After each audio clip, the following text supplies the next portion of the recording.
નમસ્કાર, આપકી આવાज़ ન્યૂઝ 24માં આપનું સ્વાગત છે। આજના મુખ્ય સમાચાર પર એક નજર।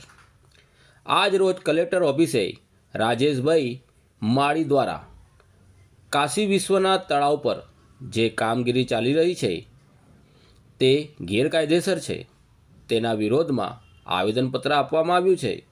તો શું રાજેશભાઈને ન્યાય મળશે ખરું? જે તમે કલેક્ટર ઓફિસે આવ્યા છો, શાના માટે આવ્યા છો?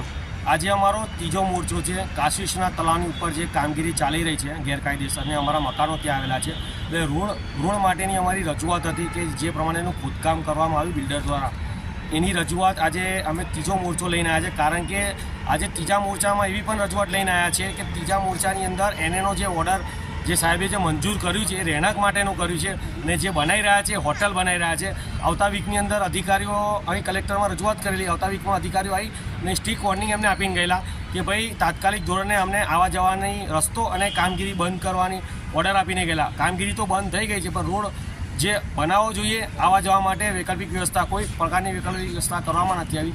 ત્યારે આજે અમે વૈકલ્પિક વ્યવસ્થાની સાથે સાથે એક એવી પણ અરજી એમને આપી છે કે જે એનએનો ઓર્ડર છે એ એનએનો ઓર્ડરની અંદર રહેણાંક માટેનો એનએનો ઓર્ડર છે, ત્યારે હોટલ કેવી રીતે બનાવવામાં આવે છે ટાઉન પ્લાનિંગ દ્વારા, એટલે અમે ટાઉન પ્લાનિંગ દ્વારા પણ એક્શન લેવા માટે અધિકારીઓને જણાવ્યું છે કે સાહેબ તમે આની પર તપાસ કરો અને કેવી રીતે એનએના ઓર્ડરનો દુરુપયોગ થઈ રહ્યો છે એની ઉપર એક્શન લો, એવી અમે રજૂઆત કરવા આવ્યા છે। શું નામ છે તમારું? રાજેશ માળી।